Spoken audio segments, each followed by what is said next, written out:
মিথ্যা মামলায় 11 বছর ধরে কারাবন্দী ব্রাহ্মণবাড়িয়ার ফারাবীর নিঃশর্ত মুক্তির দাবিতে মানববন্ধন।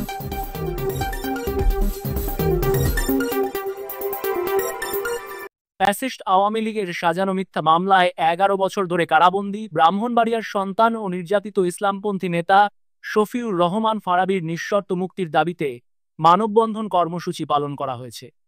শুক্রবার 8 আগস্ট বাদাছড় ব্রাহ্মণবাড়িয়া প্রেস ক্লাবের সামনে justice for Farabi team Brahmanbaria সংগঠনের আয়োজনে এ মানববন্ধন অনুষ্ঠিত হয়। মানববন্ধনে বক্তারা বলেন, দেশে বহু চাঞ্চল্যকর মামলার আসামিরা জামিনে মুক্ত হলেও ফারাবী নির্দোষ প্রমাণিত হওয়ার পরও দীর্ঘ 1 দশকের বেশি সময় ধরে বন্দী রয়েছেন।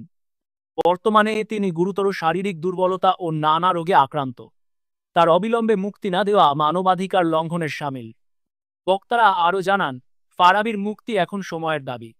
যদি আগামী শুনানিতে তার জামিন মঞ্জুর না হয়, তবে আগামী বৃহস্পতিবার 14 আগস্ট ব্রাহ্মণবাড়িয়ায় একটি বিক্ষোভ মিছিল অনুষ্ঠিত হবে।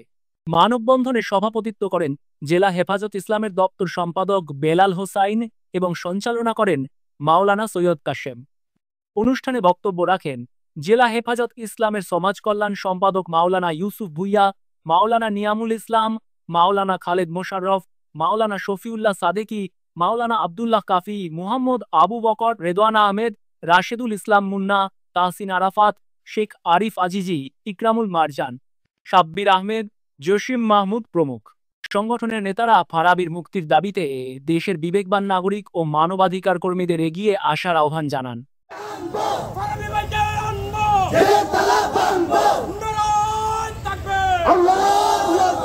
ব্রাহ্মণবাড়িয়ার রাজপথ সহকারে পুরো বাংলাদেশ অচল করে দেওয়া হবে।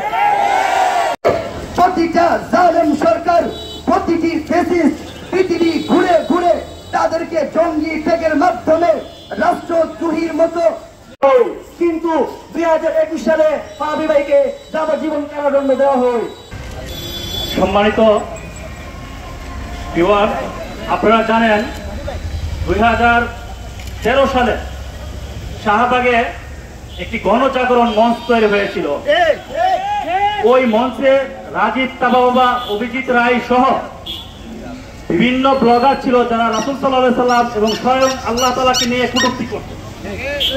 ওইটারই প্রতিবাদে তখন ফেসবুক এতটা ছিল না, পপুলার ছিল না।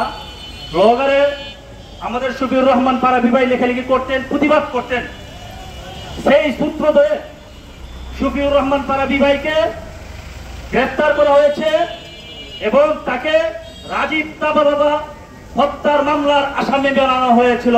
আপদিগাতের ফারাবী ভাইয়ের জামিন হয়েছিল গত 31 তারিখে, কিন্তু তারপরও অদৃশ্য শক্তি, শাহবাগী শক্তির হাত ধরে ওনার জামিন স্টে করা হয়। উপস্থিতি ও আজকের মানববন্ধনের সম্মানিত সভাপতি, উপস্থিত তাওহীদি জনতা, আপনারা সবাই অবগত আছেন আমাদের ব্রাহ্মণবাড়িয়ার কৃতি সন্তান জনাব শফিউর রহমান ফারাবী ভাই বিগত 12 বছর যাবৎ এই জালিমের কারাগারে বন্দী ছিলেন।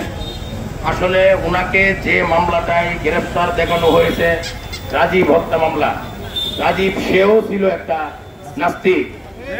যদি বাংলাদেশে ইসলামী রাষ্ট্র থাকতো, এসব কুলাঙ্গারদেরকে প্রকাশ্যে ফাঁসি দেওয়া হইতো, প্রকাশ্যে গর্দান কতল করা হইতো। কিন্তু বাংলাদেশ একটি গণতান্ত্রিক দেশ, সেখানে আমরা আইন নিজের হাতে তুলতে পারি না। যদিও আমাদের ধর্মে বলে, আমাদের নবীকে যদি কেউ গালি দেয়, তাকে হত্যা করা প্রত্যেক মুসলমানদের উপর ফরজ এবং ইমানি দায়িত্ব। আমরা রাষ্ট্রীয় আইনের প্রতি শ্রদ্ধা জ্ঞাপন করে আমরা আজকে শান্তিপূর্ণভাবে মানববন্ধন কর্মসূচি পালন করছি। বিগত হাসিনা সরকারের মামলাগুলা এখন চলতে পারে না, এগুলা দুঃখজনক। গত 31 তারিখ শফিউর রহমান ফারাবী ভাইয়ের জামিন মঞ্জুর হয়, অত্যন্ত দুঃখের বিষয়। রাষ্ট্রপক্ষ আবার এটাকে নিয়ে আপিল করে। আগে তো নাস্তিক, মুরতাদ এবং ইন্ডিয়া রয়ের প্রেসক্রিপশনে শেখ হাসিনা সরকার এসব আশিকে রাসূলকে জেলে বন্দি রাখছিল। এখন কার স্বার্থে? পশ্চিমা বিশ্ব ইন্টারিম গভর্নমেন্টে বলতে চাই, আপনি কি পশ্চিমা বিশ্ব এবং আমেরিকাকে খুশি করার জন্য আবারও নতুন নাটক পুরানো স্টাইলে যদি আবারও বাংলাদেশে এরকম শুরু হয়, অবিলম্বে রাসূল এবং ধর্মীয় অপমাননার বিরুদ্ধে আইন করতে হবে বাংলাদেশে।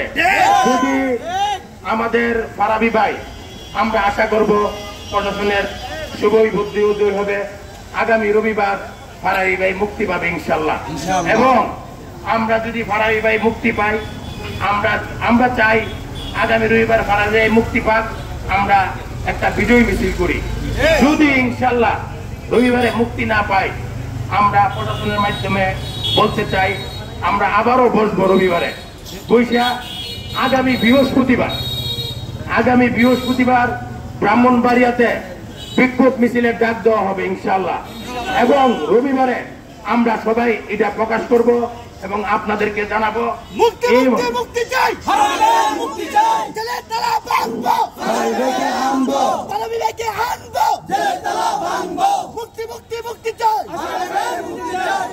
অবলম্বন করবেন না।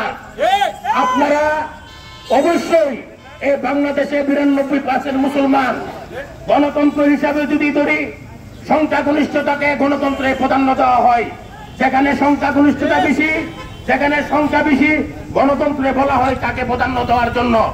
ওই হিসাবে আমরাও চাই আপনি 2-4% মানুষের মন খুশি করার জন্য গণতন্ত্রকে অক্ষুণ্ণ করবে, গণতন্ত্রকে বিপন্ন করবেন না। এই গণতন্ত্রকে অক্ষুণ্ণ রাখতে হলেও ফারাবি ভাইকে মুক্তি দিতে হবে ইনশাআল্লাহ।